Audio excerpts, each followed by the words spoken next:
Salam damai sejahtera bagi kita semua. Berikut ini garis besar pelajaran Sekolah Sabat dengan judul Setiap Hari dalam Pelayanan Yesus. Kitab Markus memperkenalkan Yesus dengan sebutan Anak Allah dalam Markus 1 ayat 1. Kemudian juga yang kudus dari Allah dalam Markus 1 ayat yang ke-24. Perkenalan ini menentukan atau menunjukkan otoritas Yesus bahwa Dia yang kudus dari Allah. Kitab Markus juga memperkenalkan bahwa ketika Yesus mengajar, mereka yang mendengar Yesus takjub. Karena Yesus mengajar dengan penuh kuasa. Dan saya yakin, rasa takjub orang banyak itu juga disebabkan oleh karena apa yang Yesus katakan sama dengan apa yang Dia lakukan. Sebagai seorang yang kudus dari Allah, atau sebagai anak Allah, maka kedatangan Yesus memiliki tujuan. Dan yang disoroti oleh Markus adalah kedatangan Yesus untuk tujuan memberitakan Injil. Sebagaimana yang disebutkan dalam Markus 1 ayat yang ke-38. Oleh karena itu segala aktivitas yang dilakukan Yesus ketika di dunia ini, semuanya berhubungan dengan pemberitaan Injil. Dalam pelajaran ini, apa saja yang disinggung oleh pelajaran kita tentang aktivitas yang dilakukan oleh Yesus? Yang pertama adalah memanggil para murid. Di dalam kitab Markus, ia memperkenalkan tentang panggilan kepada 4 orang murid pertama Yesus. Mereka adalah Simon Petrus dan juga Andreas, serta Yakobus dan juga Yohanes. Walaupun nanti di pasal 3 Markus menyebutkan ada 12 rasul, tetapi kitab Markus di awal memperkenalkan tentang panggilan yang spesifik yang dilakukan Yesus kepada 2 pasang bersaudara ini. Alasan mengapa 2 pasang bersaudara ini langsung menerima dan mendengar panggilan Yesus, ini bukanlah sesuatu yang asal-asalan dilakukan. Jika kita membaca Kisah pasal 1 ayat 40 sampai 42, maka kita temukan bahwa Simon Petrus, Andreas, kemudian Yakobus dan Yohanes, mereka adalah pengikut Yohanes Pembaptis. Jadi mereka menyaksikan bagaimana Yesus dibaptis, mereka menyaksikan bagaimana Yohanes memproklamirkan tentang siapa Yesus, bahwa Yesus adalah anak domba Allah.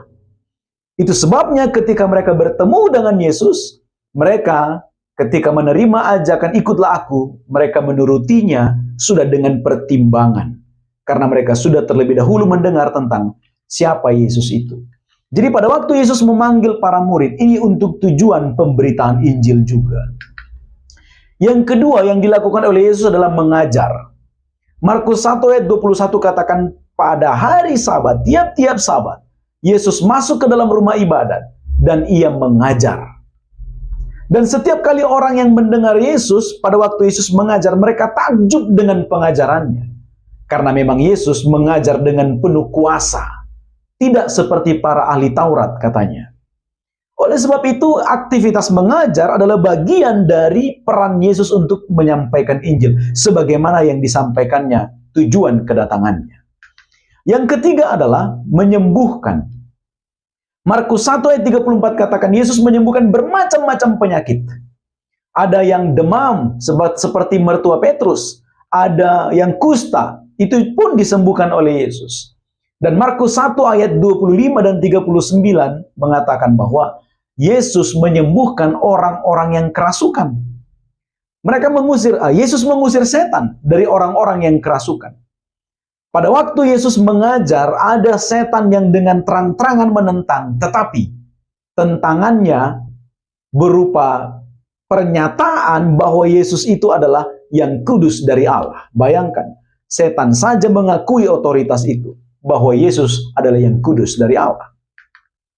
Yang keempat adalah berdoa. Rahasia kunci dalam pelayanan Yesus adalah berdoa. Markus pasal 6 ayat 46 katakan ia pergi ke bukit untuk berdoa. Markus 1 ayat 35 katakan pagi-pagi benar ketika hari masih gelap, Yesus pergi ke tempat sunyi untuk berdoa. Bahkan di kitab Injil yang lain dalam kitab Lukas misalkan, Lukas 6 ayat 12 mengatakan Yesus berdoa semalam-malaman. Doa memastikan Yesus terhubung dengan Bapa. Ini adalah bagian penting dalam pengalaman kemanusiaan Yesus. Sejak Markus memperkenalkan Yesus dalam Markus pasal 1, Yesus diperkenalkan sebagai sosok yang selalu berdoa. Bahkan sampai nanti pasal 14 ketika Yesus akan mengakhiri pelayanannya karena Yesus ditangkap, Markus pun masih menampilkan Yesus sebagai sosok yang berdoa. Ketika itu ia berdoa di Taman Getsemani. Oleh sebab itu segala perlakuan, segala tindakan yang dilakukan oleh Yesus ketika dia di dunia berhubungan dengan perannya untuk menyampaikan kabar baik. Karena Yesus ingin setiap orang mendengar kabar baik dan menerimanya, sehingga mereka pun akan beroleh keselamatan. Inilah garis besar pelajaran sekolah Sabat. Semoga bermanfaat untuk menolong Anda memahami pelajaran sekolah Sabat ketika Anda mempelajari secara pribadi pelajaran sekolah Sabat ini. Terima kasih, Tuhan memberkati.